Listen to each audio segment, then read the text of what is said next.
You take the red pill, you stay in Wonderland, and I show you how deep the rabbit hole goes.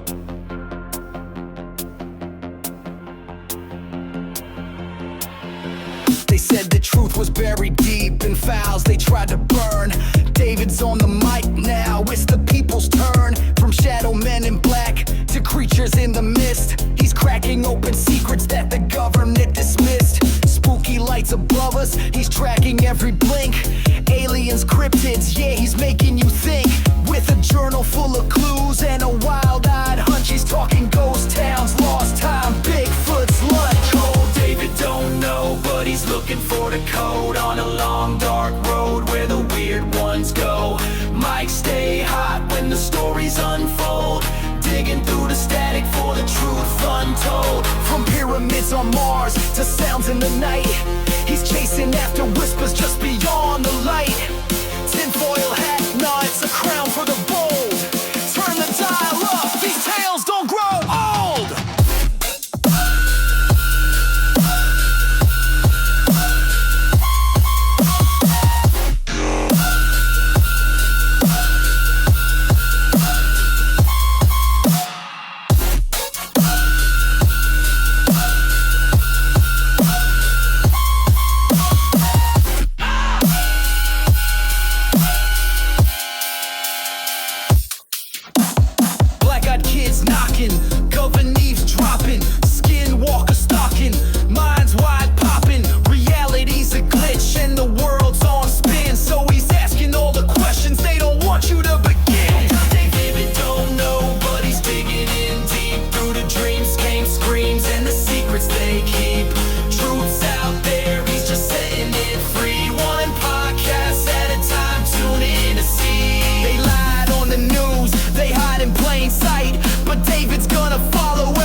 Hey, welcome to Dayvid Don't Know.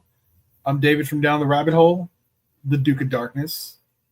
And today we are going to have two special guests, two wonderful people who are the hosts of Thick Thighs and Creepy Vibes, Avery and Mandi. I'm so happy to have them on the show. I was on their show by myself once. They were on 1-0 at one point, and then they had me and Kevin on recently. So I just we get to talk about Canadian folklore. It's awesome. But right now I'm going to tell a story from a rideshare rider. This one was interesting. So I picked up this lady, drove her to her home, and on the way, I was asking her about, if she had any spooky stories, and she did. And she was telling me about her husband who was passed.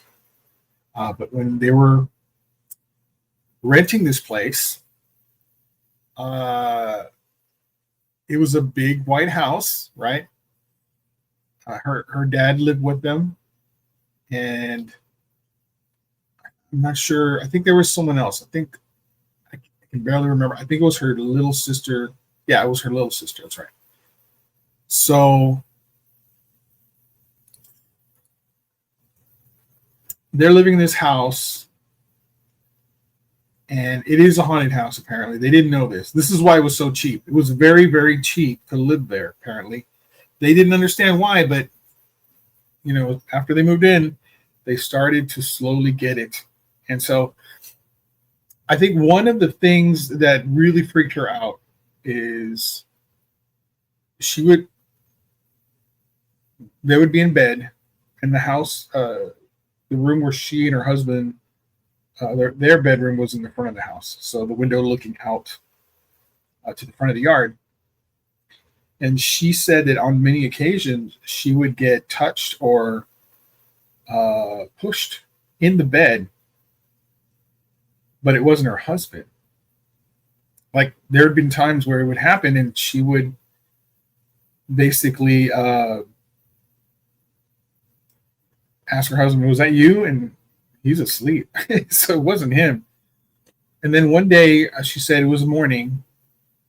Her husband had gotten up and I guess he went to work. And it was just her kind of early in the morning. He was already gone. And she said that she was under the covers near her feet, where the covers were at, near her knees, I guess. It looked like something was growing slowly because under the blanket. So it looked like someone was standing up, and it stood up to about like a small child. Freaked her out. She ran out of the room, and she didn't know what the hell to think. Well, later on, she began to understand it was the ghost of a little boy, or maybe a little girl, but it was a child ghost, and it would jump on their bed while they were asleep. Now, I don't know about you, but that was the last way I would ever want to be, jostled awake, is by some kid that you can't see jumping on your bed. That would freak me out, man. It didn't just end there, though. She told me this even creepier story that didn't happen in the house. So they were watching TV one night. It was kind of 7-ish. It was dark. The sister was upstairs in her room. I think her father was in the kitchen watching TV, and her and her husband were in the living room watching TV. So I guess you could see the TV from there. Well, they heard something. Well, actually, she didn't. I think it was her dad had heard something. It sounded like screaming to him. He asked them to turn the TV off, and sure enough, they could all hear it. It was coming from next door, and they lived next door to an auto shop place. So just to put it in perspective, it's a big white house that I believe is at the corner of the street. If you're facing the house, to the left is a lot. And to the left of that lot is an automotive place. The lot held cars. Basically, they would park their cars there. But at this point, I think this lot was either closed or was out of business, but there were still cars in the lot. Not sure what happened there, but I know that there was grass growing around the cars, and it was like it had been a while. The screaming was coming from the lot. So her dad and her husband both went outside to investigate. They said they got closer to the gate or the chain fence or whatever it is. You can see all the cars, you can see things, but they couldn't see who was screaming. They could just hear the screaming coming from inside the lot area. So then she went and got her sister. They both went out there and they called the cops. You can still hear this blood-curdling scream coming from the middle of the lot. They thought possibly someone was trapped in one of the cars. But they did not go in because, it's trespassing, whatever. They got the cops. Cops got there. And from what I understand, it stopped. The screaming had stopped once the cops got there. The cops were asking all these questions. They didn't know, they were using their flashlights, trying to find out what's going on. And then they heard it as well, the scream. It was loud, very, very loud. And the cops tried to get over, and they jumped the fence, and they searched and tried to get to the point of the origin of the screaming, and they could not find it. Again, it stopped. And they searched every car, flashlights. There was nothing there. And so eventually they left. Couldn't explain it. Went back home. Very, very disturbed because once you hear a blood curdling scream, it'll stay with you for a while.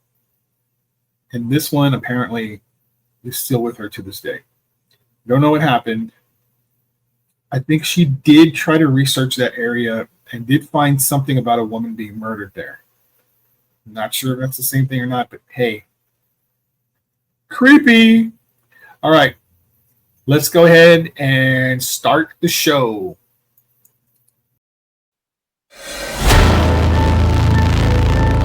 Where the weird ones go production.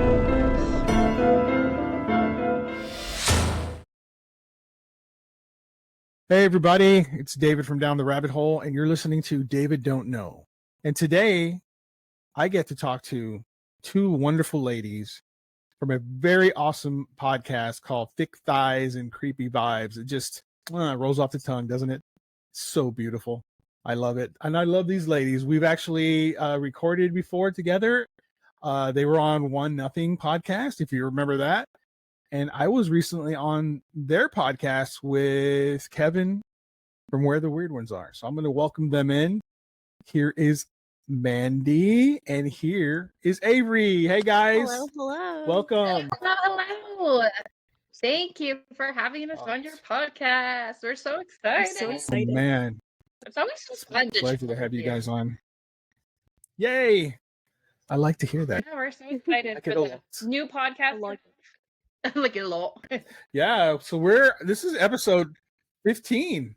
Shockingly, I started back in June, and we're just moving along swimmingly. I'm very proud. Mm-hmm. That is exciting.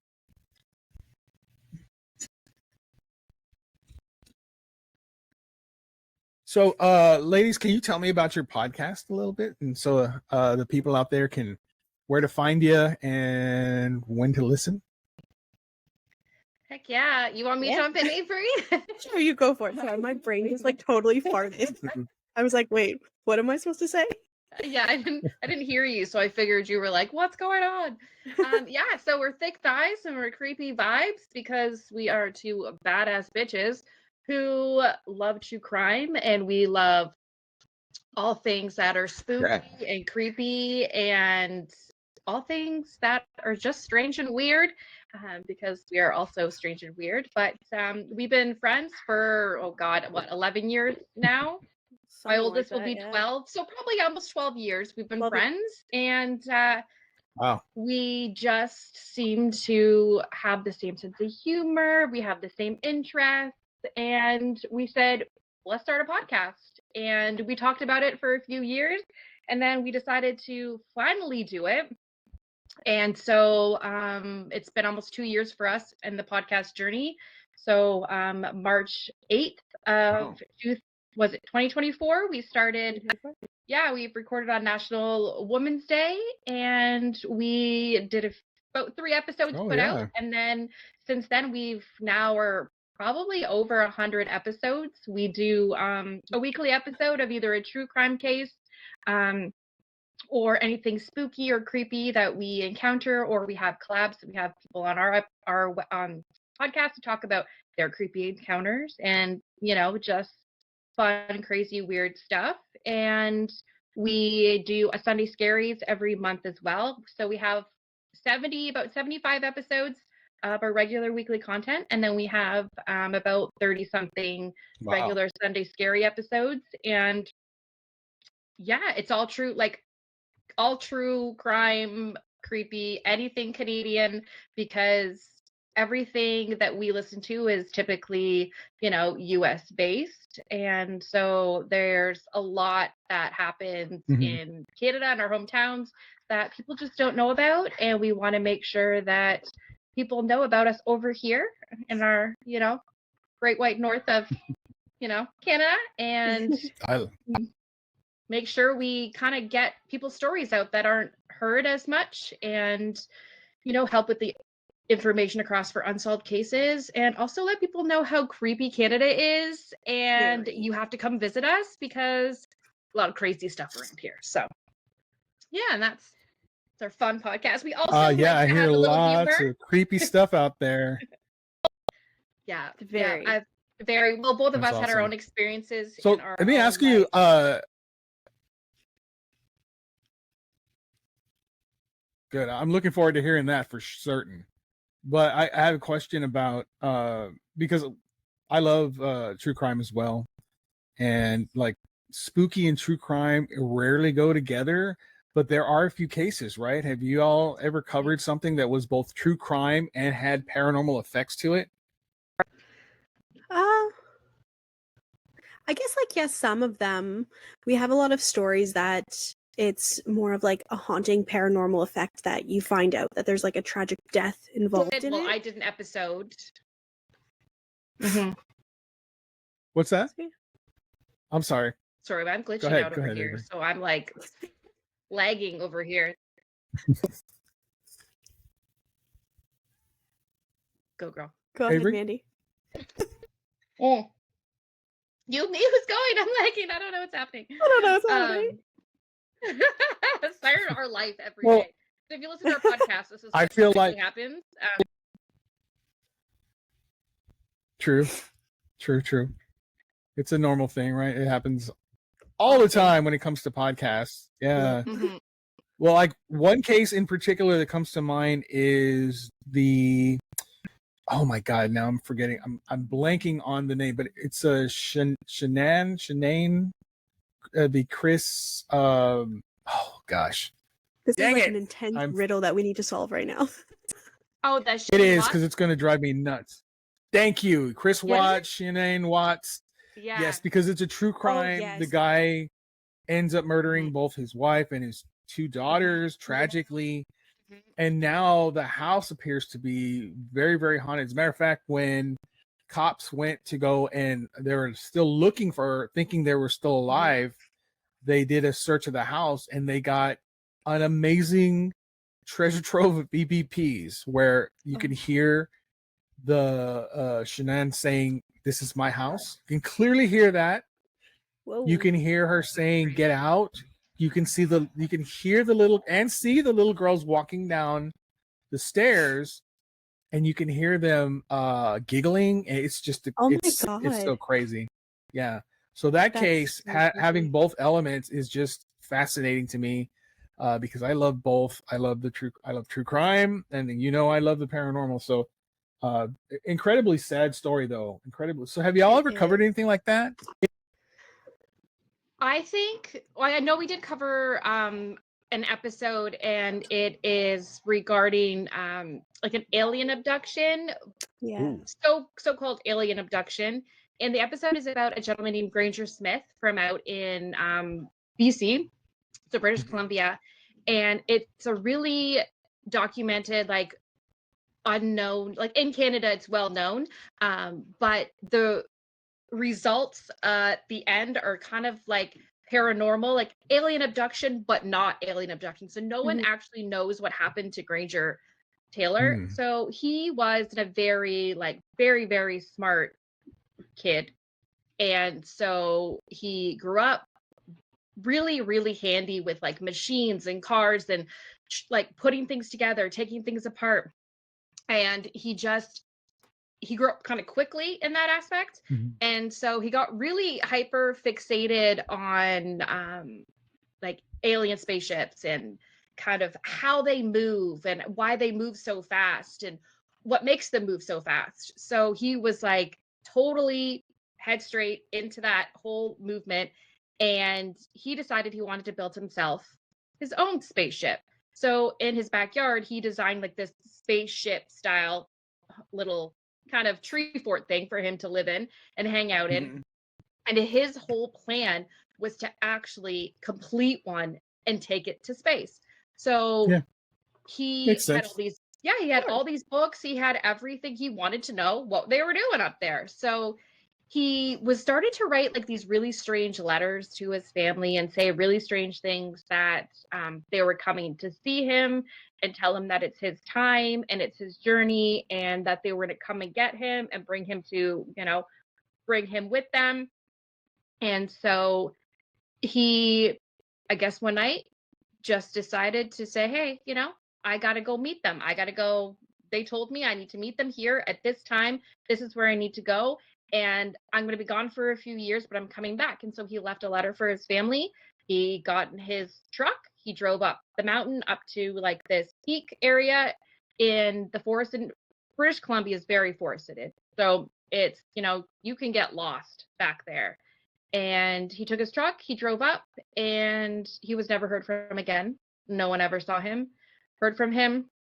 And so for years, they were looking for his truck, any signs of him because of the letter that he left behind. And everyone was kind of worried because some people believed in it, some people didn't. And I forget how many years, I'd have to go back and go through the notes again, but I know eventually they ended up in the spot because he drew like a map.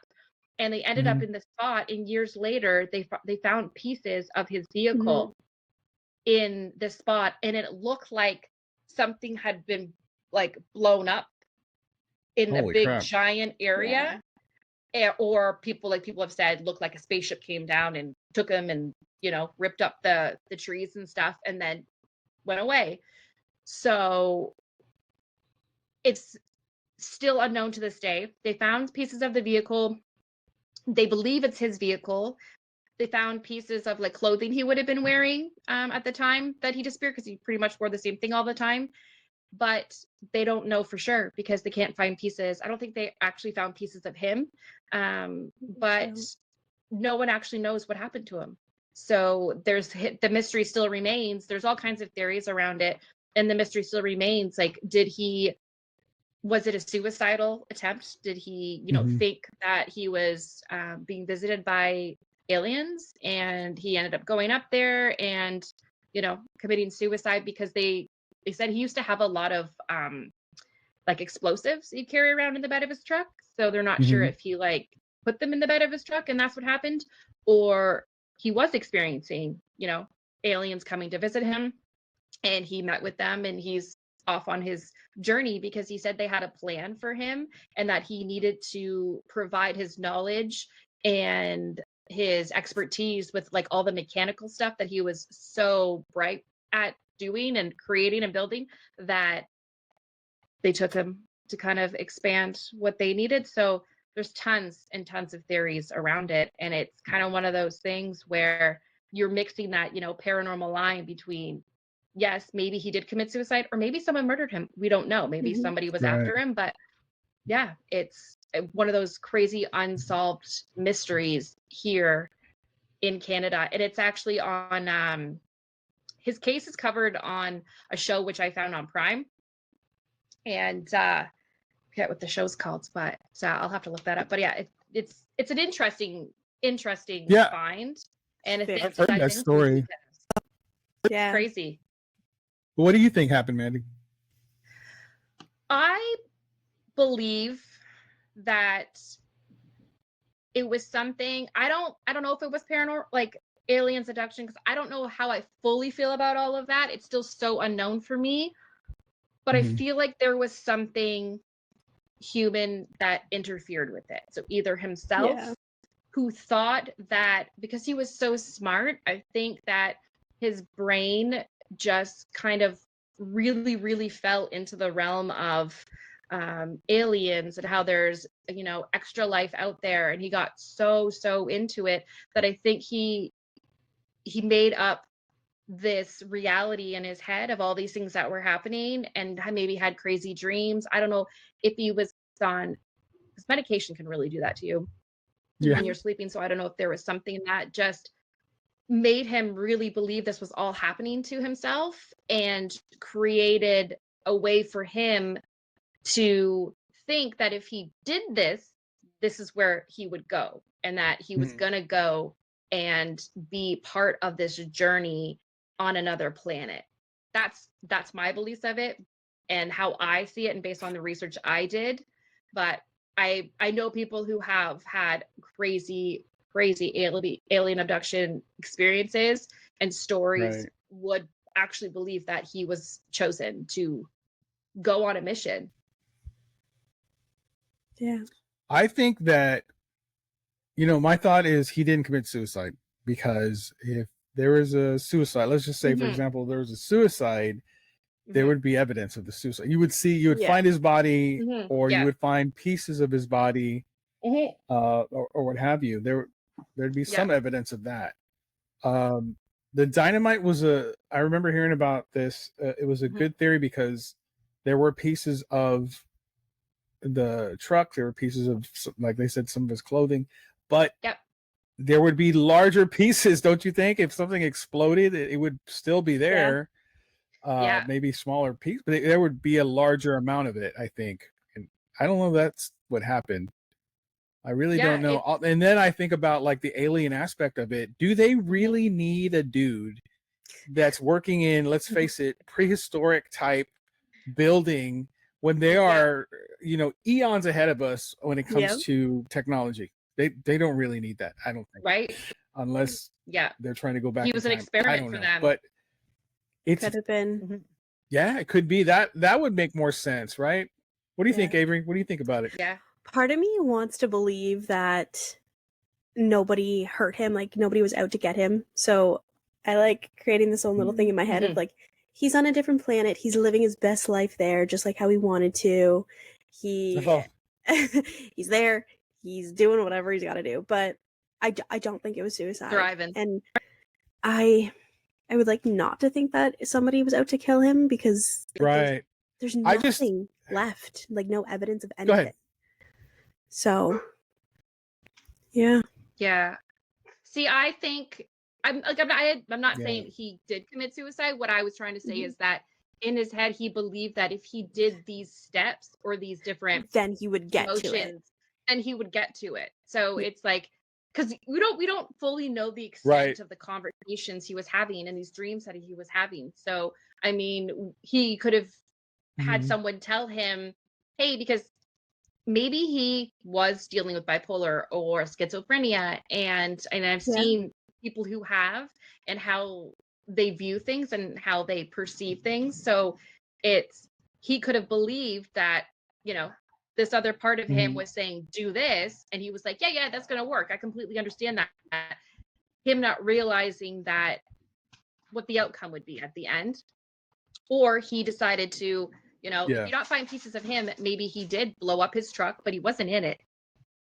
Yeah. And maybe he is somewhere else on, and that was like a different route for him to go. So there's so many possibilities with, kind of, was he in the truck? Was he not in the truck?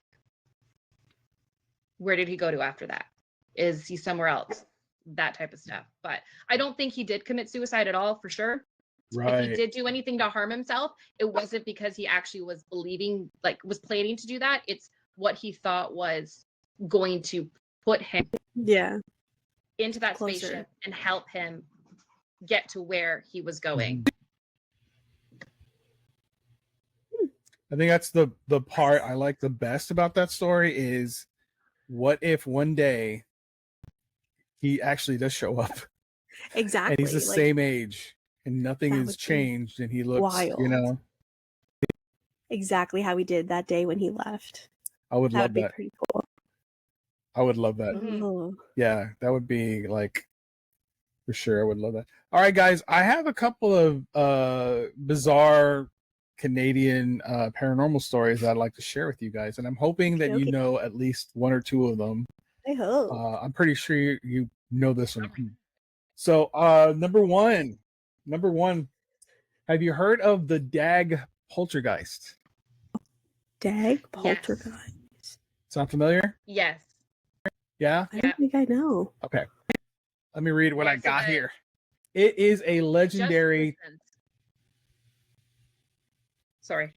You just heard this? Yeah, so I listened to Down the Crooked Path. So they're a Canadian podcast, and they touched on it. And I had kind of heard random things about it, and then I kind of heard a little bit more when I went into there. And so,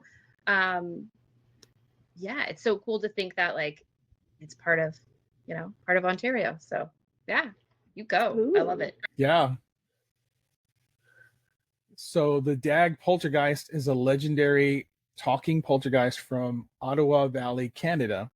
which first appeared in September 1889 on the Dag farm. It was basically known for tormenting the family children. The spirit took on many forms, including a tall man with a cow's head and horns, a large black dog, and an angelic figure in white robes. Always The a 3 lady in months white. of hauntings ended with this. Right? Yeah. Always. The 3 months of haunting ended with the spirit left the farm as a streaking flame. That's freaking weird. Mhm. So, of course, Interesting. it involved children, John, the Dag children, which is John 2, Mary 4, and Dinah McLean, age 11. Well, They were little. adopted orphans. Yes. Mhm. The manifestation was a tall, thin man with a cow's head, horns, and cloven feet, or it was a large dog, or a beautiful angelic figure dressed in white robes with long hair and a crown. The spirit would violently shake Dinah's bed and pull the covers off her, regardless of how tightly she held them. And the whole thing lasted for a period of 3 months, but it vanished with streaking flames departing the farm. So,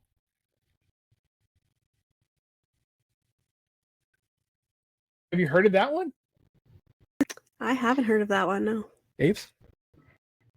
Yeah. So Mandy, what else did you learn about it? it's the 11-year-old Dana, I forget her name, but Dinah. So Dinah, yeah. So she was the one who basically encouraged the demonic force, and it followed her. Hell. So she was, anytime that she was around, His reaction. kids are fucking weird. I know. Yeah. I mean, bring up Salem, right? They started the whole thing. It was kids, right? Yeah, for sure. I mean, we've all seen Chucky, right? So it's fucking nuts. But kids are creepy. I will say, my kid scares me all the time, David. You know this. He's done that last time. I do know this. Both times. I do know this. I even changed my desk because now I can see him when he comes down the stairs, so I can.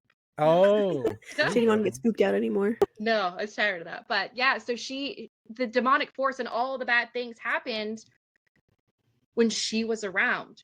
They would hear her talking to someone, and she was talking to the demonic force, and there was a fire in the house, and poor 4-year-old Mary, she did pass away because they couldn't get her out of the building on time. Oh, no.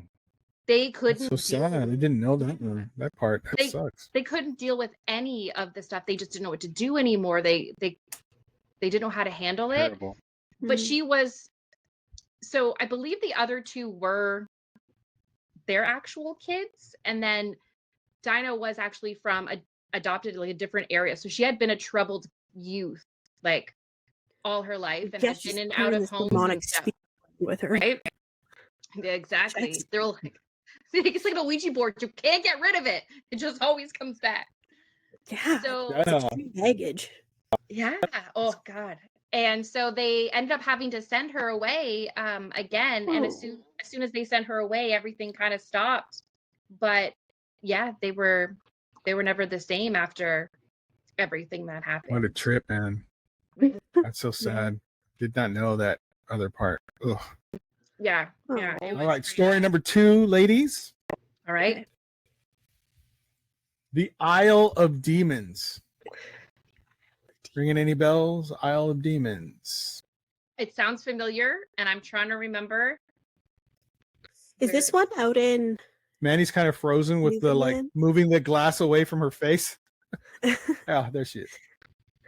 Is this one out of like Newfoundland, Nova Scotia, East Coast area? Yeah, Newfoundland, yes. Newfoundland. Okay. Avery. Mandy, have you heard of this one? I don't know the premise of it, but I've heard Isle of Demons, and I was thinking East Coast also, but we haven't touched on that yet. So I love this because then we'll add that to our list. So writing it down. Yes, please do. I would love to hear it. So the Island of Demons is a phantom island once associated with Quirpon Island, Newfoundland, in Canada. It was generally shown as two islands, right? It began appearing on maps in the beginning of the 16th century and disappeared in the mid 17th century. It was believed that the island was populated by demons and wild beasts, which would torment and attack any ship that passed or anyone who was foolish enough to wander onto the island. A French noblewoman named, oh my God, Marquette de la Roque. Sounds like how we pronounce Margaret de la French Roque. names. Damn. Sounds like Was La Roche? marooned on the island in the mid 16th century, allegedly because La Roche, thank you. Allegedly because of That's an my son's affair last with a name. young man on her ship. Oh, really?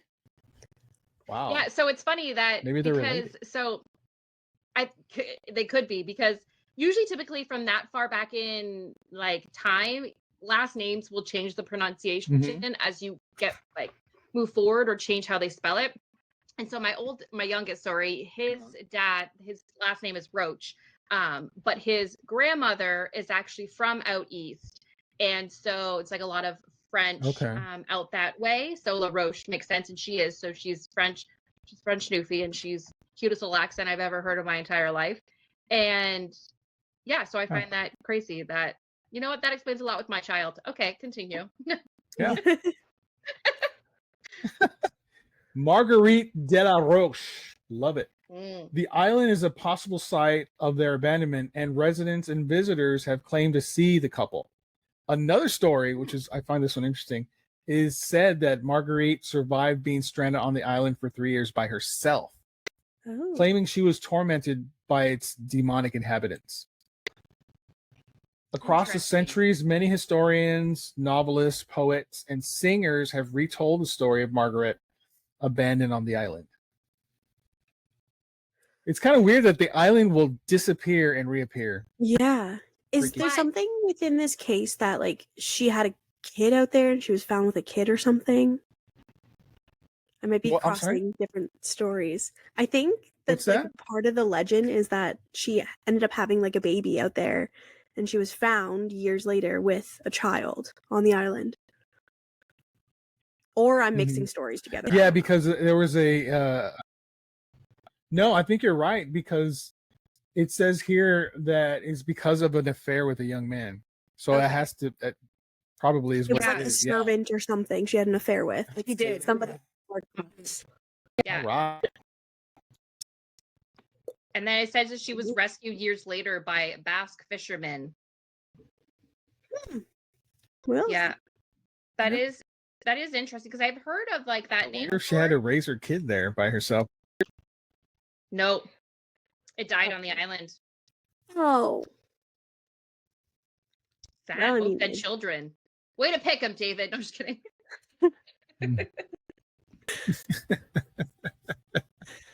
I'm good at it.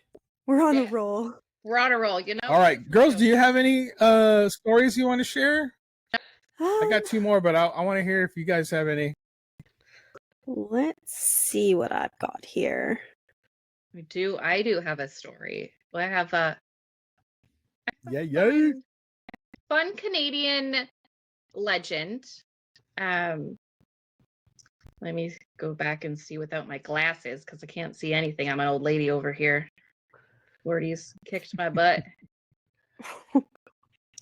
You look Don't make like fun an of me, easy Avery. 10 years younger than me. Well, I appreciate that. I love that. Ladies? It's just the filter that's on here. The filter. It's just a It's nice the blur. filter. Yeah. Just So kidding. we covered this episode. Well, I covered this episode back like in December when Avery was dying from sickness. So the only time I ever had to edit a podcast, and I was like, come back to me, don't leave me. So this one is actually a French Canadian legend, and it's called Dancing with the Devil. I don't know if you've heard of it. There's different variations of it. So it is from old, like they called it New French. So Quebec is Quebec doesn't like to be part of us. They don't want to be part of Canada for some strange reason. And one of my coworkers, he's from Quebec, sweetest guy ever. And when it first came about, they called it New France. So in a lot of things you'll read things about, if it comes across Canadian, you'll see anything that's New France. That is basically Quebec that they're talking about. So it's a Quebecois and an Acadian legend. It dates back to the 18th century with more than 200 versions. And it's caused it to acquire quite a few names along the way, which after that many years, of course it will. And so the first legend to share, the main one, it's the most well-known version, and it was written by Philippe Joseph Aubert de Gaspé, I believe. We're awful at pronouncing French stuff too. I'm not French. My kids are. I am not. And this is from 1837. So in this version, Philippe, yeah, good. Okay, we're all in the same boat. So Philippe recounts the story of Rose La Tulip. I'm going to call her La Tulip. Sorry, Rose. Don't know where we're going. A young and frivolous girl who loved to dance. And on the night of Mardi Gras, a stranger showed up at the La Tulip house and danced with Rose until the stroke of midnight. The stranger is then revealed to be the devil. So, according to some versions, the devil disappeared from the party and took Rose with him, but took her to hell when he left. And according to other versions, the priest of the village intervened and saved her, entered a convent, and then died a few years later because basically the devil took his soul. So that's kind of a fun, crazy legend that comes. A lot of these legends that we do, like there are a lot of like French legends from Quebec, but a lot of them too that we have done are Indigenous legends, and we absolutely love a good Indigenous legend. But yeah, that's the little one I had. So Avery, what's yours you have? So there's a story in San Antonio. Go ahead, David. That's very similar to that. Really? Okay. Yeah. There's a story very similar, but it's at when you were saying, I was kind of having trouble following because it's kind of jumping all over the place. But was it a girl dancing with Sky, right? Yeah. Yeah. Came into the Mardi Gras party. He had a little mask on. They didn't know who he was, and at the end, he revealed himself as the devil. Creepy.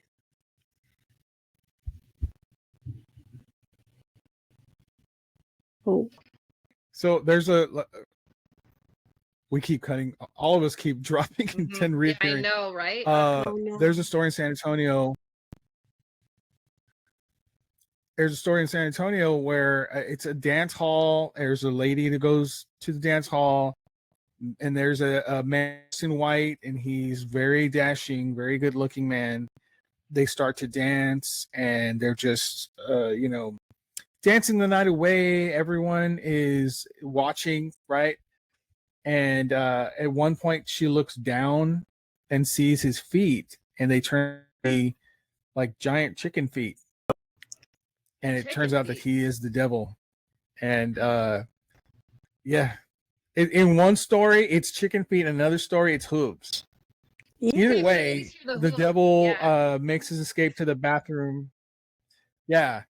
But I've heard a chicken feet story, and that freaks me out every time. Because can you imagine? That would freak me out. I mean, hooves, No I'm one like, likes it's the devil. chicken feet. Okay. But chicken feet, dude? Yeah. No one likes that. Yeah. Can you imagine giant ones, though? Like, that's freaking nuts. Pass. Ooh. Avery. Pass. Ooh. That's gross. That We give story our seems dogs- to be in every freaking. Ugh. We give our dogs chicken feet. That's all I'm gonna think of now. It's like in every. Yeah. Wait till you see another chicken and be like, oh, Dave, damn it. Yeah. Ruined it for me. Yuck. No thanks. I do have one here also. This is one that I covered a while back. Mandi and I kind of went on a bit of a spree with like a headless situation happening. So this is the story of the headless nun out in New Brunswick. Oh. nuns and headless, I didn't think I would ever say together in a sentence, but here we are for the second time. So this story is back in the 1700s in this French territory. There was this nun, Sister Marie Incognu, and she worked with the poor, the sick, the outcasts, just kind of the village that nobody really wanted to pay attention to. But these soldiers came looking for gold and information. This little village was a big site of gold, so that led with a lot of violence also. So when the soldiers came looking for all this gold and all the information, they ran into Sister Marie, and she refused to betray her village people. She was sticking with them. She's helped them through sickness and health, and she was just there to stick it out for the long run. And unfortunately, these soldiers didn't want any part of it, so they took her to the woods. They tormented her, demanding to know where the treasure was buried. She prayed instead of answering. So they had cut off her head and left her body in the cove. Her skull was never found again. Damn. But legend says that her spirit walks up and down along the trail near the cove. And the one I like to believe is that she's searching for her head because it was never found. She's just out there pondering what happened, where did it go? So yeah, it's kind of weird. But Maybe she's friends with like the Demon Island. Maybe the Demon Island people came and got her. They're all maybe. close together. But this one's New Brunswick, the other was Newfoundland. Maybe. It's all in the vicinity. Take a boat. Hey, close. Oh, I have a spider, guys. Yeah, really, Like man. one in my house, a big one, a small one. I killed like 3 spiders yesterday in my house. Fucker. I do leave. Sorry. It's a Halloween decoration, Avery. Why'd you kill it? Yuck. All right, so I got another one, and because Avery told a headless story, I'm gonna skip number 3 and go straight to number 4. Okay. I love headless stories. And I have a feeling you guys know this one. I heard it from a Canadian, to be honest. And this is number.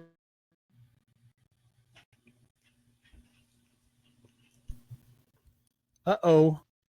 Well, What happened? David, You guys still with me? Yeah. I'm here. Yeah. I love podcasting glitches, It's just the best. right? You guys still with me? Oh, Yeah. I'm right here. Okay. Yeah. Podcasting. Hashtag podcasting. Podcasting problems. Yeah. All right, I'm just going to read this one out. The most famous headless forest legend in Canada is tied to the Nahanni National Park Reserve in Northwest Territories. Yes. We covered that. Which is often called the Valley of Headless Men. Yep. Y'all covered this one? Yeah. We did. Honestly, I loved diving into it. We Did y'all- covered it. And then at the end of the episode, Avery and I are like planning a trip when I turned 50 to like kayak through the headless valley. Through it. Yeah. Sorry, girls. I'm not hearing what you're saying. Oh no. You can hear us? Can you hear us now? How about now? Oh. Hello. Yes. Okay, now you Oh, can. there we I go. hear you, girls. Yay, you're back. Okay, good. Your Yay. video was also very blurry there, but now it's Connected. clear. Yeah. Yay. So we did cover this, and what I was saying is that Awesome. I love diving into it, and just like the crazy history involved in it, and it's such a Mhm. remote like national park to get to because of where it's located, and so because it's close to Alaska, Mhm. which is very, very remote, hard to get to. I have friends who live up in like the Yukon, and a lot of roads get closed. So you basically have to, if you want to plan a trip to get in there, you have to helicopter in, and you can go down the river and Jeez. do your like portaging trip. So they offer different packages. And I said to Avery, I was like, well, when I turn 50, because I'm 11 years older than her, it's when I turn 50. So in 9 years, I'm like, we have to save up 10 grand so we can kayak down this place and say we went to the Headless Valley.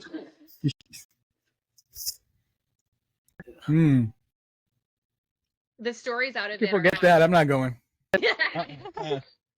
I hope I forget before I turn 50 that I said that. Okay. You probably will. Yeah. I'm deleting the episode. No trace. But no, it was a wild The name story. comes from a series of mysterious disappearances and deaths of prospectors in the early 20th century, some of whom were found decapitated. Yep. I guess the two most famous are the McLeod brothers, right? Yeah. The most prominent case involved two prospectors, brothers Willie and Frank McLeod, who vanished in 1906. A search party found their headless skeletons at their camp 2 years later. A third companion was never found. Decapitations continued over the following decades, including the 1917 discovery of another miner found beheaded outside his burned down cabin. Yep.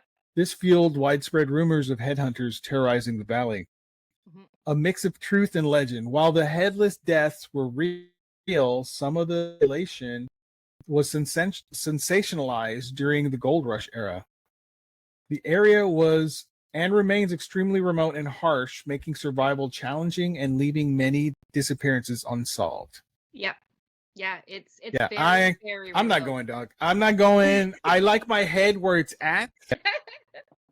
Well, I think that I can't imagine.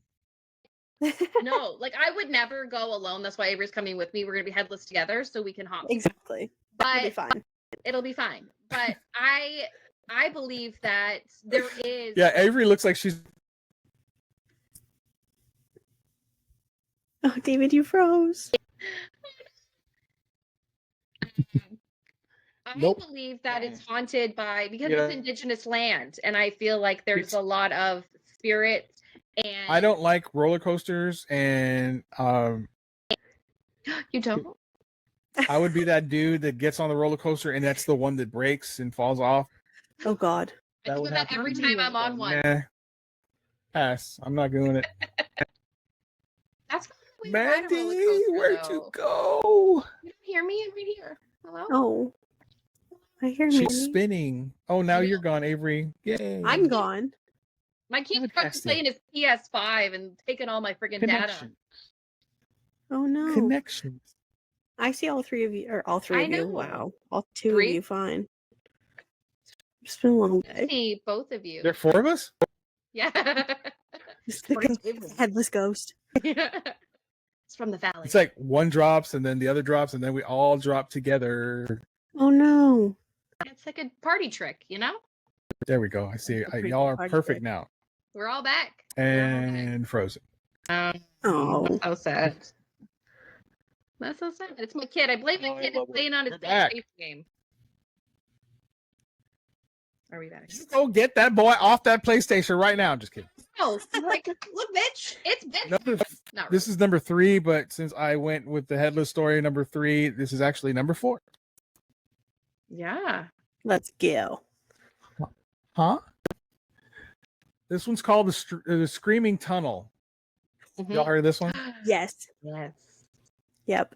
I want to go to there. Oh, you heard of it. Oh, that's awesome. You guys have heard of Yeah.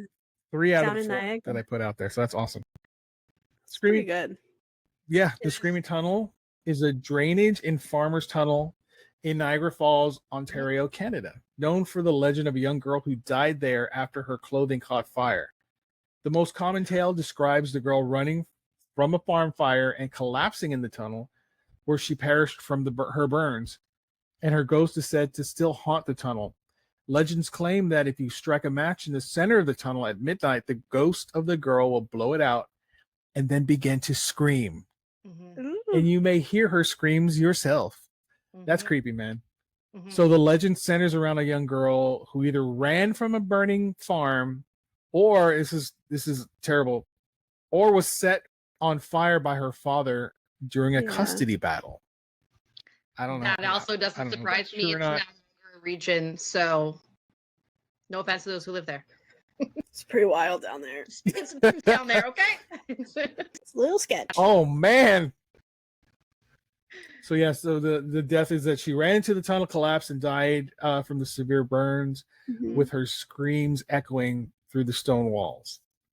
The original purpose of the tunnel was built in the early 1800s by the Grand Trunk Railroad to act as a drainage tunnel for the surrounding farmlands. Later uses were the farmers also use it as a safe way to move livestock and supplies under the busy railroad tracks. And I don't know if you know this, because I didn't. The tunnel was featured as a location in the 1983 film adaptation of Stephen King's The Dead Zone, which I love. Have Yeah. y'all seen that one, The Dead Zone? David Cronenberg? Christopher Walken. Yeah. Oh yeah, he directed that. Yeah, Oh snap! I didn't know that. That's awesome. That's a great story. that one was. Canada's used, like, there's a lot of great locations in Canada that You have been know. used for films and for scary movies, and like just Lots. even Guelph. The Guelph jail was used for like a DC Marvel filming, not like what, a couple years ago. Like the town Avery Yeah. was in, it was used to film a horror movie called Dead Silence, which is about a ventriloquist dummy. And I Mhm. worked at the hotel at the time that they filmed, and I got to see them like do scenes and set up the town, and they filmed Angel Eyes there Wow. with Jennifer Lopez. They've Part done- of it too was Mhm. filmed in Elora too. yeah, and Rockwood. Mhm. Yep. Yeah, The new one, the new Yeah. It. Oh really? Yeah, the scene where like all the kids are like jumping into the water, that was like, it's 5 minutes from my house. Great movie. It is. Hate it, The water. but I know they're good. Yeah. Yeah. It's called the Elora Gorge. Oh wow. hmm Yep. And Avery loves Oh, clowns. okay, It's her okay, okay. favorite. No. Why are people afraid of clowns, man? Fucking don't creepy. get The it. whole concept of a clown is I don't get it. terrifying. Explain to me, Abe. Yeah, Avery, Okay. why do you think they're in outhouses when you sit? Did they But come if- camping with you? Shut up, Mandy. Okay. Don't They're in traumatize me houses? again. The whole concept of a shit. clown is creepy. Like, it's, why are you paying somebody to dress up Yeah. like a clown to entertain your child? It's weird. No. They're creepy. They wear all this. No. Just no. Nobody should like clowns. Nobody should hire clowns. I don't I'm know. sorry, I've always seen it as they're just, they're supposed to be funny and make you laugh, and they look weird, no doubt. They look weird, Yeah. but I don't know. Nope. Avery, that maybe you have like a traumatizing moment from, because your mom, you've been traumatized by your family. Your mom made you sleep in a It's haunted true. room. So I feel Very like true. maybe along the lines of you growing up, Mhm. your family also provided a traumatizing moment about clowns that you're just like, you have shoved in the back of Maybe. your brain, and this is why you're like, you have PTSD. This is why you're terrified of clowns, because you didn't get that fun experience. You were just scared right out the gate. Maybe. Maybe this stems back to me never having a birthday party. I think it was a clown. Is this therapy? Are we having a I therapy? think so. I think I needed this, guys. You've never had a birthday party? Are you serious? Dead Are ass. you Jehovah's Witness or something? Nope. I lived in remote northern Ontario, and that sums it up. So kids. Yeah. Okay. Coming. hmm Wow. Interesting. I know. Never. Avery, do you have issues with that? I think I'll be okay now. I get to have birthday parties this phase of my life. She talked it out with us. I think it's a It's start. weird that you say that, because I hope this is helpful for you, Avery, because I'm sad. It makes me sad. But listen, we were just watching this thing on 2020, about the Idaho killer. Do you know who I'm talking about? The guy that Yeah. killed those 4 college students. Yeah. It's awful. Okay. Did you all see what they were talking? Like, there's this new data that they brought forth. They looked at his phone. He had 0 friends. 0. Like, he didn't have anyone in his contacts other than his mother and his father, his the maintenance man, and someone else that was not a friend, basically. And I could not believe that there's someone out there that doesn't have a friend, isn't it? But And when he talked to his mother and his father, he would actually call them mother and father. Yeah, but think about it. Like I was like Ed Gein is like popular right now, and the whole monster thing on Netflix. And it's true. He didn't have anybody either besides his mom and his brother. His dad left it. And like, so you get secluded long enough away from people, you don't know how to socialize with other people. And that a lot of people say that's why people go crazy when they get put in confinement rooms, because you're not socializing with other people. You're alone. You're in the same thing all the time. And that's what makes you go crazy. As human, we need that interaction. Like they talk about people who die of a broken heart because they're alone. Right. You need that interaction. You need that other human. My younger brother, he's been to prison.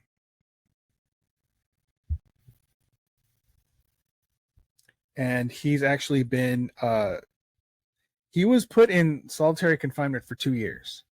And I have to be honest, I cannot believe that he got out of that with his mind still intact. Because can you imagine that? Being in solitary confinement, you're let out for 1 hour a day.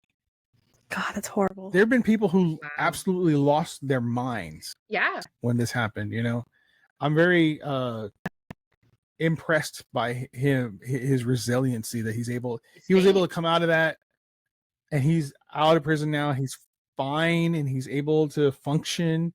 But that's insane to me, man. It's just that gives you a different perspective. I do not know of how his mind works and just who he is as a person, because there are a lot of people who wouldn't make it out of that. Like just even prison in general. Like I have family who has been to prison, and it's not a good spot. And then when you're away, like you're already away from everybody, and now you're actually away from everything. Everybody. Yeah, he's a strong person for sure. That's crazy. Yeah. I'm very proud of him. Like this guy, I think probably this Idaho killer guy, I think would have been okay in there in confinement, because he didn't have anyone to talk to, man. No one. Yeah. He's used to it. And they found that he had all these. Yeah, it's like no big deal. He would just talk to his mother and father, in his head probably. But he had all these selfies. He took all these selfies and he never sent them to anyone. They were just selfies on his phone. He was just looking at himself. And that just blows my mind, dude. I can't understand that. How does that work in there? That's because we're normal. Like we are like socialized people. That's how we like can't understand it. Like if we grew up, like I know, like growing up for me, I grew up like you said, Avery, you grew up in like remote Northern Ontario. You don't have parties with people, but like we at least still grew up with siblings. Like I had a sister, and we were really close, and we still are really close. And it was me, my mom, and my sister. My dad worked. We lived in the country away from people. We didn't have anybody around until like unless my mom babysat, or like we see our cousins. But if it was just me, my sister, and my mom, and we didn't have any family, and I didn't go to school, and she decided to homeschool us, I would probably be a different person, and I would not be here in this moment. But it's crazy how you are just so used to the same thing, and how often it actually happens to people. Like they talk about those people in the forest who are like forest people, or like in the Appalachian Mountains, or however you pronounce it. I always say it wrong because you said it right. And they say they have the people in the mountains who, when kids go missing, it's not Bigfoot who's taking them; it's these people of the hills and the woods who live like that, so secluded. And like those people on those islands, remote islands, where they have drones that fly over and they like attack whoever comes in because they don't know anything else. They don't know. Yeah. They know Yeah. that life. They don't know what this is. They don't know what's It'd happening. be so hard. I think it happens around like more often than we think. It's just more eye-opening when it happens in a place that we're so civilized and so used to social interactions. It's weird for us to fathom that. How could someone who lives in a town with a bunch of people and has, you know, who lives close to someone, goes to the store every day, could do that and act like that? Yeah. Yeah. Mhm. That's just, I mean, we Crazy. saw it yesterday and I have not been able to get it out of my head, you know, those kind of things. That's And crazy. he had, he went to school, he got his master's in, get this, what was it? Criminology or something, you know, something Criminology like, or psych or something, I thought. Wow. maybe he might have got a psych degree in a criminology because he really thought he knew everything there is to know about you know, committing a crime and getting away with it. Yeah. He was very fascinated by serial killers, which is a red flag, but hey, who isn't, Yeah. right? I mean, Who isn't? It's how you And approach then- it is the red flag, I think. Okay. yes, because he wanted to meet them. He was actually trying to get into prisons to meet them and talk to them. And yeah, and I really believe that he thought because he had a master's and because he was trying to become a cop and that he could actually pull this off.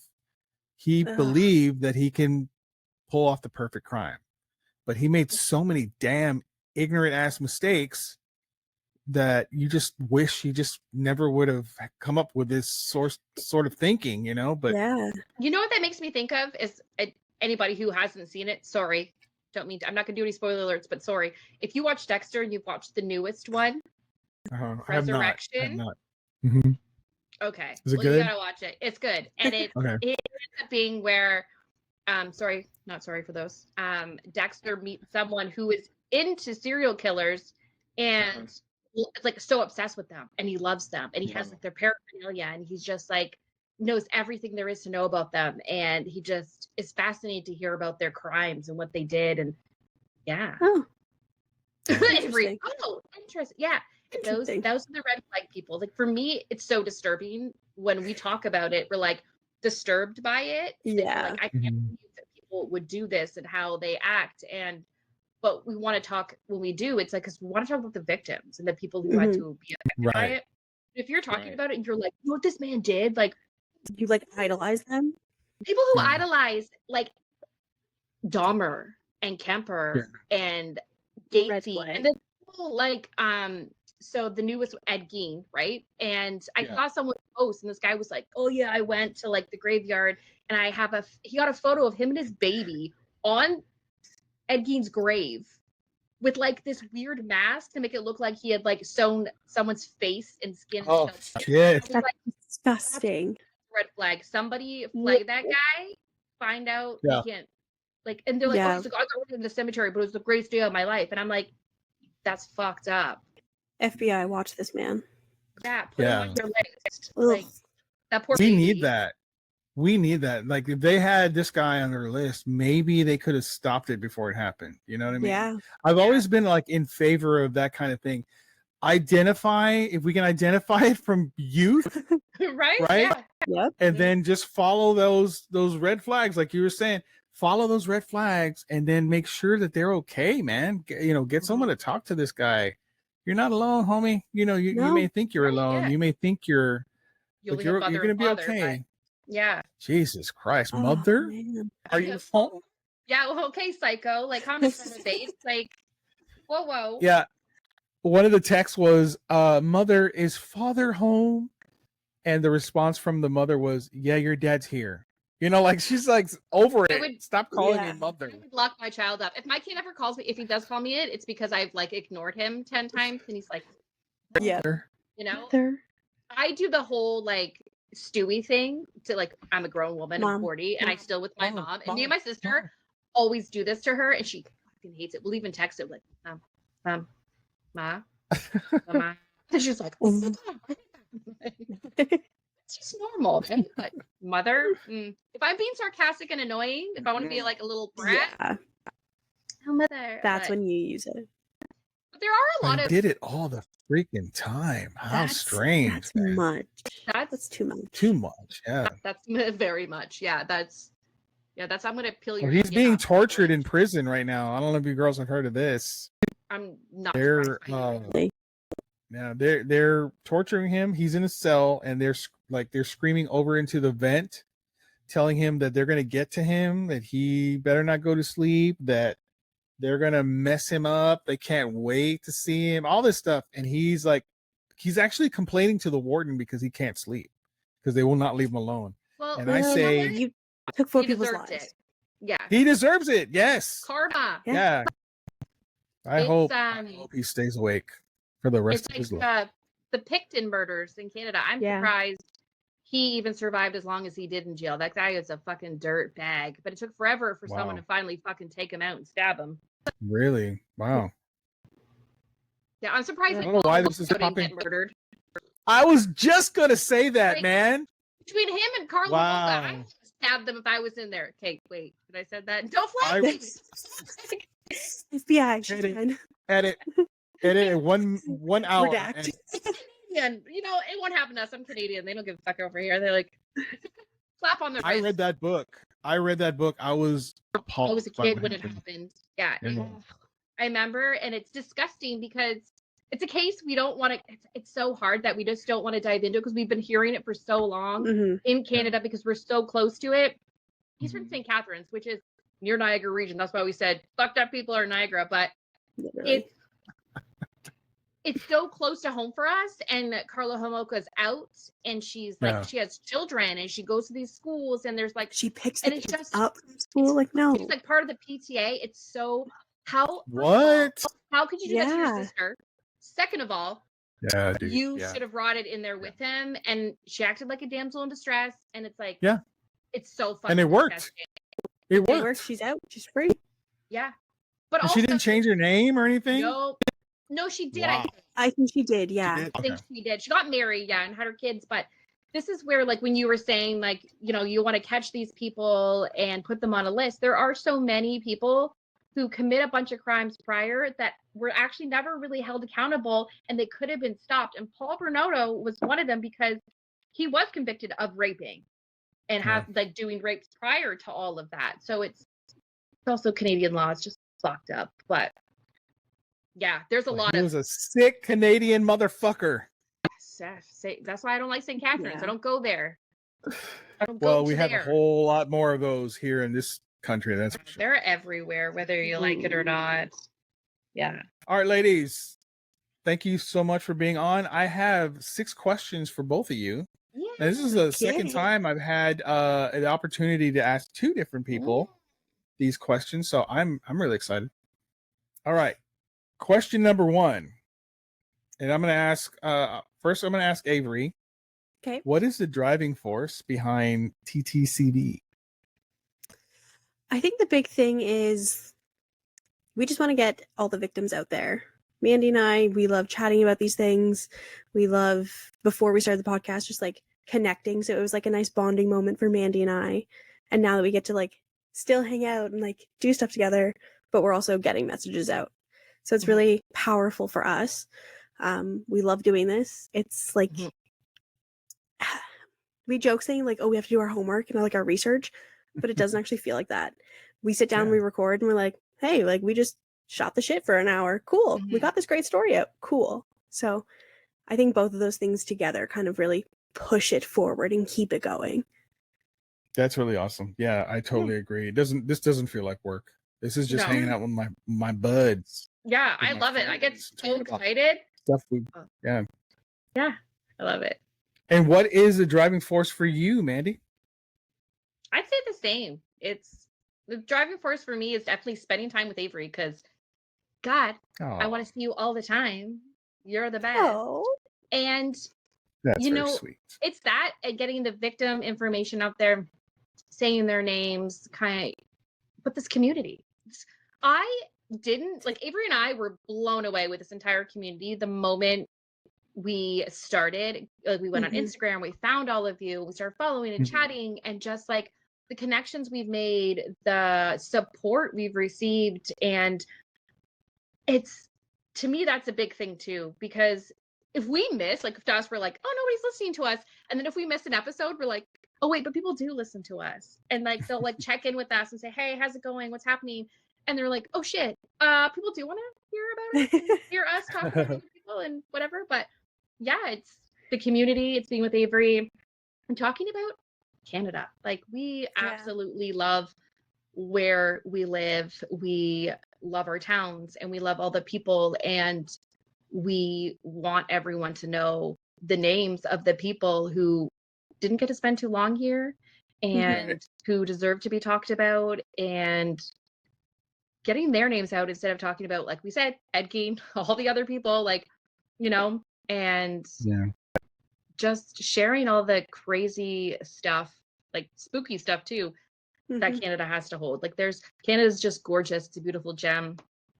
And we do I think we're a great team too. So I think you are a great team, and you guys are so supportive for a lot of us, and you know, I really appreciate it when you put a story out or something like that. Oh, I love supporting. Yeah, it's freaking awesome. Thank you so much for doing that. Yeah, it takes. All right, guys. I love it. Oh yeah, but I think you guys have a good dynamic together, and you know, you bounce off each other really well, and I love like you're focusing on the victim, which is really important. And this is something that's starting to come around, and I love it because it seems like a lot more people are doing this. You know, like Alicia has her. It should be, yeah. It should be, yeah. Yeah, her podcast that's concentrating on the victim, and I love that. So we need more of this, man. We need more of this. We need to not hear about the perpetrator anymore. I really am sick of that. All right, girls. Number 3. This is going to be for both of you. Okay. And you can answer as you wish. And this is a part of the questions that I ask everybody. Okay. Number 3. How do you want to die? I feel like I've answered this question on One Nothing podcast. If there was a way to die, maybe. I have. Oh, I have. Yeah. I think there was a different type. Like, how would you want to die so you didn't feel anything? I think like a most impactful death. But I think I want to die doing something I love.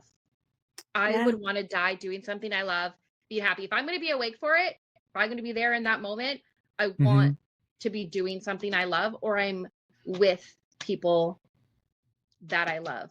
And for me, that hits hard, that question, because I just recently lost my aunt, and I'm so sorry. She went in for heart surgery, and she was supposed to come back home, was supposed to routine surgery. And unfortunately she went into cardiac arrest. She was 52 years young, and she was alone in the hospital with a bunch of nurses around her. And so that's like what's hard for all of us to kind of, you know, grasp. And so you think about it and you're like, I don't want to be alone. I don't want to be somewhere. Like if I'm going to, it's my last day tomorrow, I just want to be with the people I love, and I want to be happy. And I always want to go to bed not mad at anybody, not fighting with anybody. Always say I love you. Doesn't matter if I'm mad at you. If I'm like, just told you to fuck off, I'm still gonna say fuck off, but I still love you, and I'm gonna hang up the phone, because I don't want the last thing to be like, fuck you, bitch, you know, and be like, I really love you, don't haunt me later, you know. But I want to do, if I die, when I die, obviously we're all dying, but I know I die. So if I die, that's me, because I don't know when I die, but I want to be doing something I love.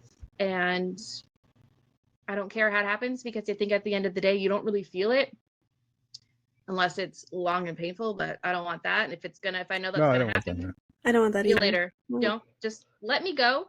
I'm happy. I lived a great life. It is what it is. But yeah, doing something I love would be the best part. You know, people talk about having a heart attack during sex. I'd be okay with that. Take me out while you know what? Great. Eating cheesecake. Do love that. Yes. Yeah. Eating cheesecake. Fucking eating cheesecake. Take me out if you need to. I'm cool with that too. Either one. Doing this, I would be okay with this happening. It would probably freak you girls out, but I would be all right with it. A little bit, Just a little bit. We're you know, we've seen dead bodies. It's okay. We'd be like, fine. Like, what is your answer?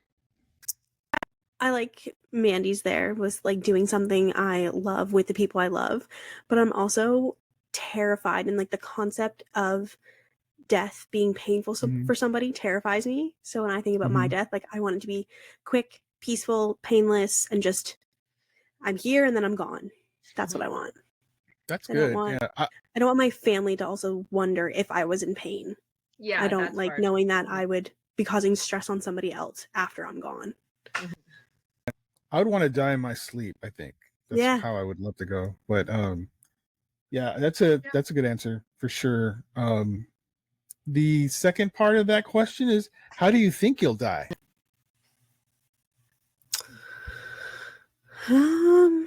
Doing something Honestly, stupid. I do stupid shit all the fucking time. I'm like a man. Like, you know, I'm surprised I didn't die years ago when I was like, hey, this guy's like, you want to go to a bush party with me? I was like, yeah, I'm gonna go when I'm 15. True. Trample to the back, drink a bunch of true. moonshine out of some water bottle and be like, Mandy! Wow. Wow. Careless. Me, Avery? Fucking careless. Very Driving true. too. You know what? Probably in the car. I'm always in the car. Yeah. Like that might be it. And I hope not drowning because that's the worst. So you know what? I don't I don't like that. Either driving stupidly, probably singing, jamming along, pretending I'm like a drummer, and then crash into something. She hit the drums. Yeah, she closes her eyes to get that little, and then boom. Changing the song. Not this one. Not this one. This one's good. I would say for mine, probably either like some type of illness. Cancer runs really wild in my family. So that or a car accident. AIDS. Because you'll be in the car with me and I'll be like, hey, bitch, let's go for a ride. Oh, shit. We're going There's together. too many Okay. She'll be Well, putting the mic in front of you and not paying attention to the road. Here, it's your turn. look at this. I have this belief, like it's not your typical religious belief, but I have this thought that reincarnation is a real thing, and you have soul guides and all this. So for what I keep reading about this is that if you're going to die a violent death, if it's going to be terrible, you get removed from it before it happens. So your soul leaves, and then your body has to go through all by itself through the whole whatever happens, like the car accident or what have you. So that's why you don't. I kind of like, yeah. I like it too. I'm gonna go with it. It's what I'm gonna I put like up in that. here, and that's it. No matter what. All right, girlies. What's the scariest or weirdest dream you've ever had? This is number 5. Ooh. Oh wait, I I thought skipped you- one. My bad. We're in number 4. My Okay. bad. What feel is the like- strangest paranormal experience you've ever had? Your childhood. Mm. Avery. My entire childhood, getting tripped going up the stairs by the scented lady ghost. You lived with in a haunted house? Oh, David. I did. It was my bedroom was haunted, my closet, as well as like the whole house was. There was a ghost on the stairs, and there was a ghost in my closet, and like nothing dark, demonic happened. The ghost on the stairs, she always had this like very strong perfumey smell that like nobody in my house would ever wear. I would fall conveniently at the exact spot where we knew she was sitting. There was something in my closet that always like fucked around with my shit in my bedroom, and it wasn't until I'm an adult and I found out my mom purposely put me in that room because my mom grew up in that house also. What the fuck? Yeah, I found out. Cast when you found out. Yeah, I knew that the room was haunted, but it was always my grandparents' room, and I just figured like, oh, my mom didn't want to have her parents' bedroom be her bedroom, so she put me in there. And then we were recording with her one day, and she's like, "Oh yeah, no, that used to be my bedroom." And then this like psychic medium person came over to the house and told my grandparents to get her out of there. So she stuck me in there as a child. Thanks, Mom. God, dude. Are you still there? Fuck no. No. Okay. No, my Trippy, parents sold the man. house. My parents sold the house when they got divorced to my cousin, who's a year older than me. And my mom sat me down at the kitchen table when this was all happening. And my cousin and his then girlfriend, now wife, bought the house. And she's like, you cannot tell Christina the house is haunted. Oh my God. And I was like, I'm going to fucking do it. Sorry. Why Yeah. did she put you in there, dude? Why?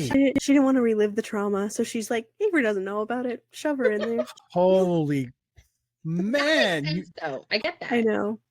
I get that. Luckily, it was not demonic. It was just a little Yeah, trick just a there. ghost. Just a couple of ghosts. Yeah. Yeah. And she was traumatized. Well, yeah, let me just pass it down. It's a Oh, yeah.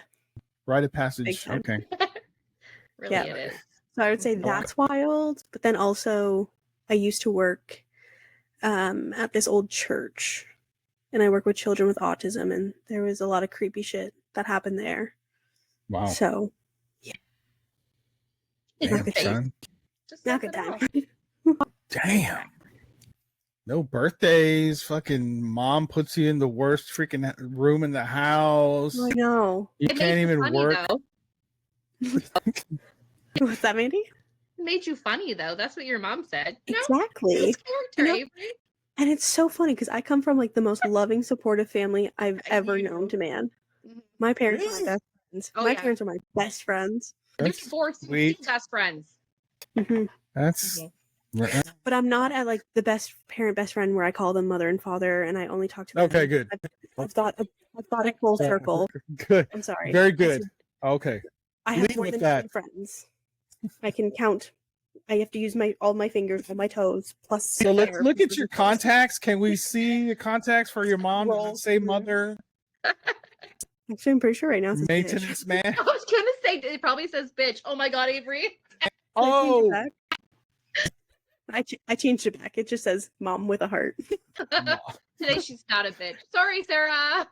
My bad. what about you, Mandy? What you got? What you Um, got? I've had quite a bit. I would say definitely the creepiest for me was when I worked in a haunted hotel.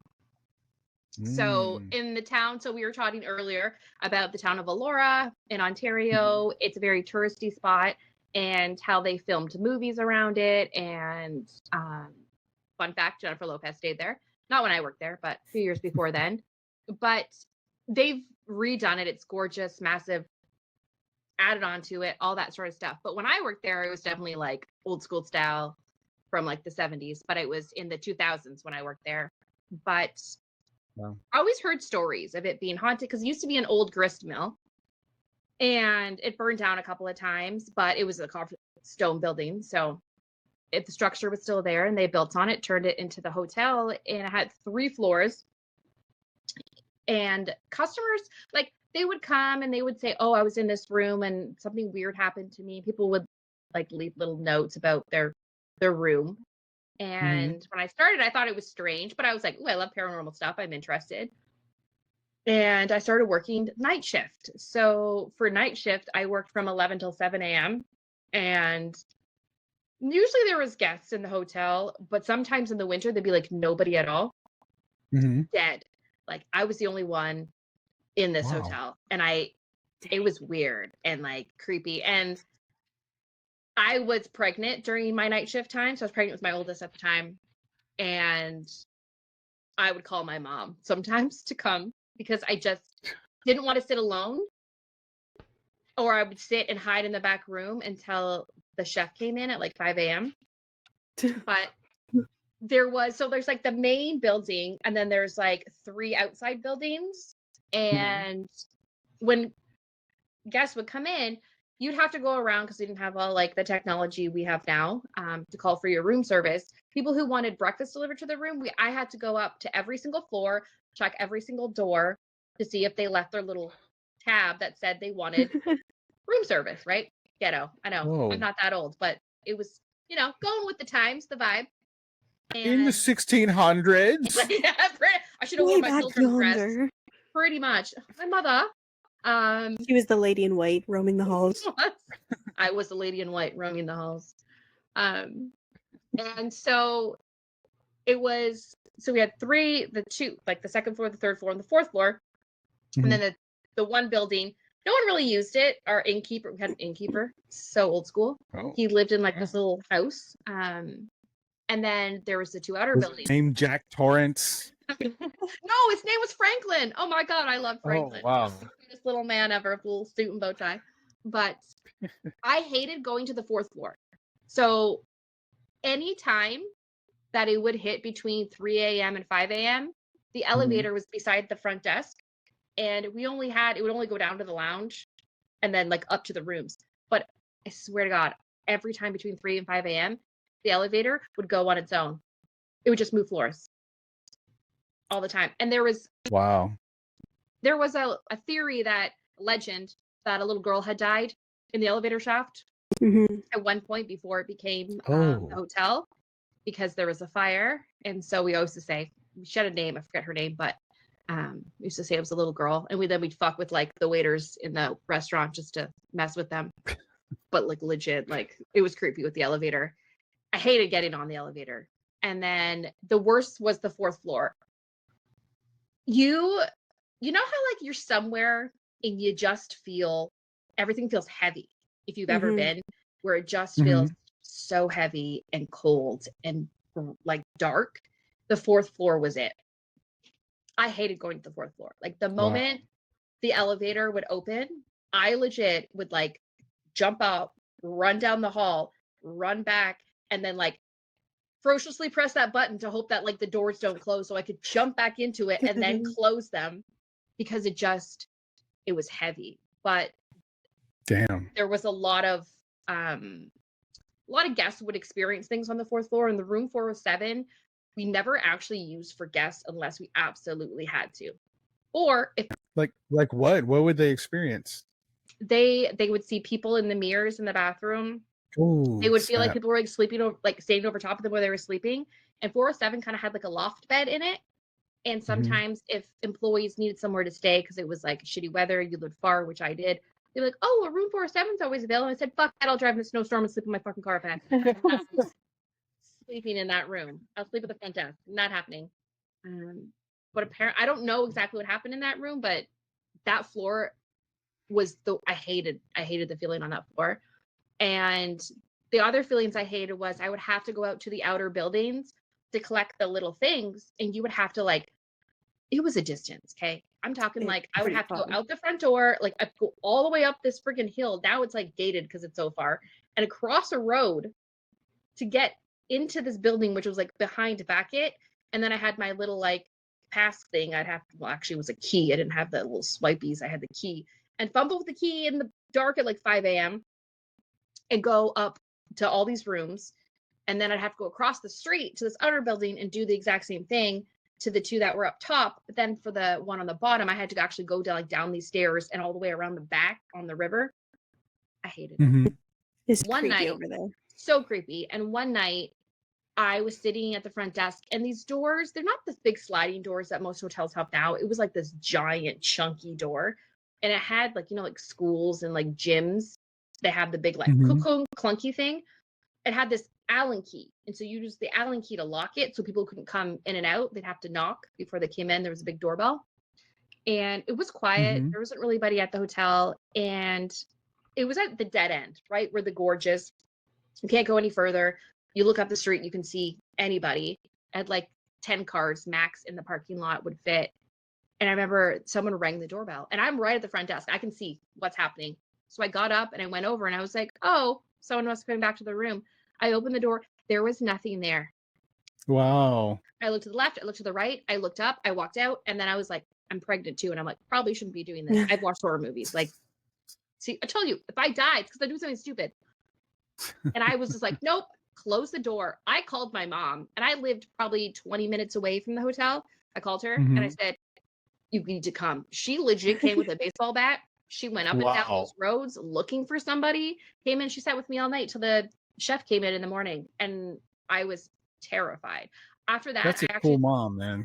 Yeah, that is cool mom. After that, I told the manager, I was like, I'm never checking any of those outside buildings because I'm pregnant and I'm not doing it, and I have the safety of my child. I'm like, you want someone else to come here and hang out with me? Cool. But I ain't doing it because I don't know if it was a real person or an entity, but not doing it again. That's creepy, man. Mhm. What's the name of the hotel, by the way? I feel Calls, like people are... the Allure Millen. Okay. I feel like There's people are like, awesome what's the name of the hotel? It's very, I very didn't know fancy. if you had swanky said it. place. Swanky. Yeah, yeah. Mhm. Yeah. All right, girls. Number 5. What's the scariest or weirdest dream you've ever had? I feel like every day I've had weird dreams. Like last night, I think I woke up from. How did I know you were going to say that, man? I knew you were going to say that. It's just so weird. Like in my dream, I woke up from a sleep, and all of a sudden, like I didn't have an arm. I don't know what happened. Oh, It was like it started like I went to bed totally fine, and then I just woke up. I didn't have an arm, and I just like carried on my day like I knew I didn't have an arm. like it was normal. Like it was normal, right? There's theories that our dreams are us going to an alternate reality Yeah. where we're living, like we're getting a peek into what that reality is. Like that Mhm. person is living this life, and maybe in an alternate reality, you lost your arm. Maybe. Mhm. Could be, Yeah. man. That's creepy, though. That is creepy. I Yeah. can't It's imagine. weird. I've had dreams where I wake up in my dream, but I'm still asleep, Mhm. and I'm just Yes. going on. And one of my latest dreams was weird because I had this friend named Belinda. We've been friends for all the way going back to high school. But in this dream, I'm married to her. And there's no Oh. way that we would be married. I mean, we're just friends, right? Mhm. But in this dream, we were married. It wasn't a great marriage, but it was a marriage. And Interesting. oh, so bizarre. I remember waking up and telling Angie, I was like, I was married to somebody else. I cheated That's on you. very Like, strange. All right, Mandy, what do you got? You know, NyQuil will fuck you up when you're sick. You'll get some pretty fucked up dreams. I'm gonna tell you. When I Benadryl? had pneumonia, oh my god, when I had pneumonia, holy god, it was absolutely nuts. I don't really remember them though. Like I remember them in the moment, but I don't really remember them after. Mhm. But I know for me, the one dream that always stands out, and I know I've mentioned it before, and I've said it on our podcast. I may have said it when you were on our podcast, but Mhm. is from when I was little, and I have this dream. And it always just randomly pops into my head about being in a cold white room on a steel gurney, and people are around me in like white coats, like probing me and poking me, and I'm cold and I'm crying and I want my mom, and she's not there, and I don't like it. Wow. Yeah. What a Terrifying. trip. That is a trippy one. Mm-hmm. Yeah. Freaking bizarre, man. Always gets me. So I think all my other dreams are not as bad as that one has ever been, because it still haunts me, and I'm 40. So So it's like you're dead in your dream, yeah. but Well, you're for still me, it's alive, like- which is bizarre, right? Because Yeah. It's either I'm It's like dead a science or- experiment. I'm a science experiment and for aliens, and they're oh, you're I can't see their Frankenstein. faces. It would Oh explain a no. lot. Ooh. They should have fixed my back All right, then, ladies. okay? Right. Like, See, I'm I sorry. don't know if I remember we talked about this in was it August or early September when we Early recorded? September, I think it was- yeah. Okay. Maybe the end of August, I think. Yeah. I think it was the end of August, and I Mhm. remember you mentioning that. I have a well, it's not the same thing. I don't have what you have. Mine is called ankylosing spondylitis, but it's basically where the vertebrae will squeeze out the disc and Yeah. fuse by themselves. It just That's does it by crazy. itself. Like Yeah. it loves to fuck with me. But the good thing is it doesn't hurt. That's the best part. But That's- I'm shorter than I used to be, like an old man shrinking. So Me. Yeah. so there's that. Jessica. You know, I'm just saying. All right, ladies. I want to thank you guys for being on the show. We have one more question. Yeah. And Avery, Mandy, who the fuck do you think you are? Baddest bitches you'll ever meet. Yes. Yeah. Thick thighs, creepy vibes. I like it. Heck yeah. I like it. That's a great answer, girls. Wonderful. Okay, SpongeBob. No, that was fun. I needed All right, that. ladies. That was awesome. We've missed chatting with you, Dayvid. So It's always a good time. Oh, thank you. Thank you so much, ladies. It was a pleasure having you on. Can you give everyone a quick shout out to where they can find you on the socials and where they can get the podcast? Definitely. So you can find our podcast on any streaming platform, Apple, Spotify, Amazon, you name it, we're there. Don't look up our TikTok because it's quite embarrassing because we don't know how to figure it out. I don't know. There's the millennial in us is just too old all of a sudden. It just doesn't work. Help us. Give us a shout out. DM us. And then we'll probably do it once and then get confused again. So sorry. Just follow Instagram, okay? Send us a DM. We also do Sunday Scaries. We want to tell other people crazy stories. So Yeah. give us a DM and tell us the craziest experience you've had, and we'll give you a shout out on our next Sunday Scaries because we love to know that other people experience the shit we do. So Yeah. that's where you can find us. All right. This is Thick Thighs and Creepy Vibes. Thank you, ladies, so much. Thank you so much. Thank you. Maybe we can do it again sometime. What do you say? Well, yeah. Definitely. Anytime. All right. Always. Thank you, guys. That's it for today, and I will see you next time. All right, everybody. That's episode 15. I want to thank Mandi and Avery from Thick Thighs and Creepy Vibes. Go check out their podcast. It's freaking awesome. They're great. They're hilarious together, and then they tell some creepy freaking stories. Definitely check that out. I wanted to take a few minutes to thank my dad, my mom, my brother, my sister. My dad, I saw him a couple of weeks ago, and he actually told me that he watched the show. Now, I've been doing podcasting for over 2 years now. Told him about it, and this is the first time he's actually told me he watched. So, why I'm bringing this up, because I love my dad. He's a hero of mine. I learned a great deal from him. I learned a lot of stuff. I wouldn't be here, obviously, if it weren't for him. He did a lot of sacrificing in the early years. But, the kids had a good life because of him. I'm grateful to my mom because she took the time to teach me as a very young child everything. I knew how to read at 3. I knew how to do a lot of stuff. She did not, ever waver from trying to teach me stuff. And I felt like I was ahead because of her. And so I just want to thank them, my brother, my sister.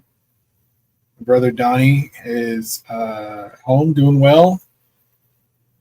My sister lives here in San Antonio. My brother lives in Corpus. My parents live in Corpus. So I'm just, thank you for supporting me doing this. And I'm very grateful for that. And to all those kids who are listening, if there are any kids listening, maybe you shouldn't be listening, but I do cuss a lot. But respect your mother and your father. Show them respect. Honor them. You're never going to understand love until you have children of your own. Real love. I'm not talking about crushes or anything like that. I'm talking about having your own child and then not understanding what you cared about before. It changes your whole life. When you have your own child, you become a different person automatically. And, not all of us are fortunate enough to have a good set of parents like me. I'm very fortunate that they made life fun, man. They took us on trips. They did everything. I mean, I love road trips because of my family trips. So honor them, show them respect, show up, go and say hello, call them on the phone if you don't live nearby. If you do, go and visit. It's important because, your parents aren't going to always be there for you. They, like your grandparents, all my grandparents are dead. but I'm old, so that makes sense. It checks out for me. But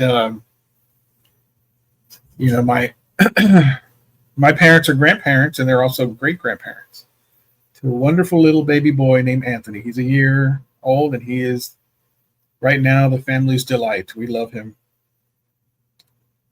and we love visiting with him. He's usually with my parents, spending time. So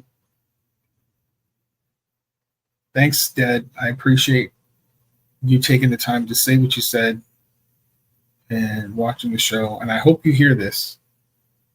There was a time last December. God, Dad, it's going to be a year. It's November right now. Last December, he got really sick and almost died. And he was in the hospital for quite a while. And right after that, I went into the hospital. So we both almost kicked the bucket together.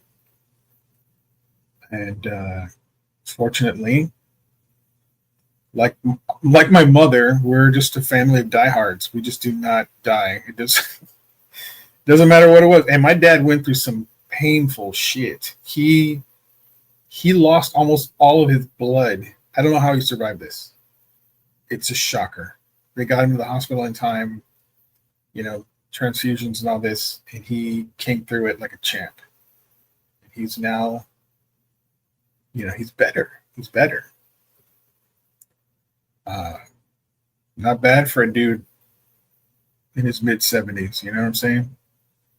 So I'm grateful for you, Dad. I think about all the times, the good times we've had together, even the bad times, the hard, living through the poor times. I remember all of that. I remember all my birthdays, and I remember all the parties and the barbecues and all the wonderful things we did together.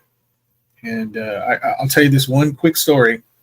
It's a family favorite, but it's just me and my dad, and not too far from where we live is this train tracks. Now, think, what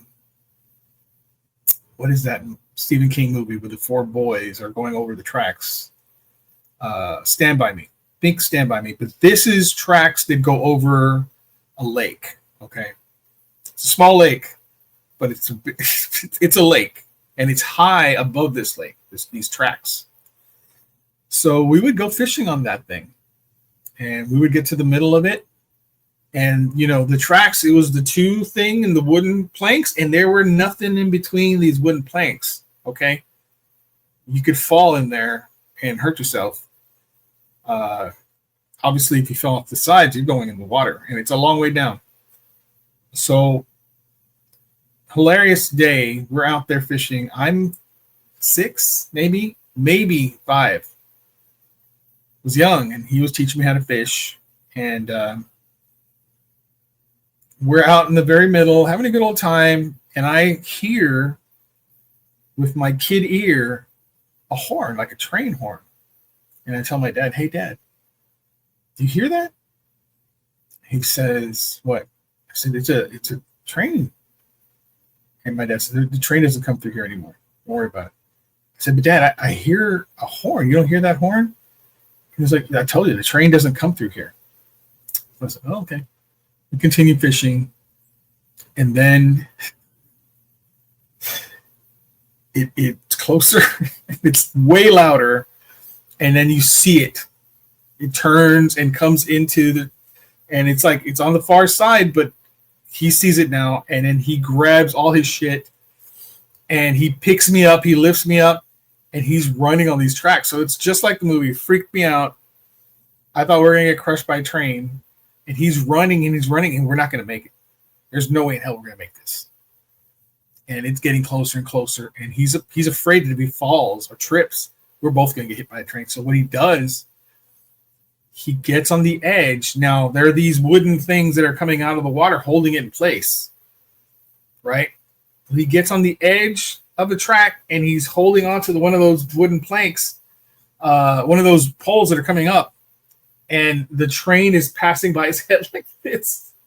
And I'm waving at the train. I'm waving at...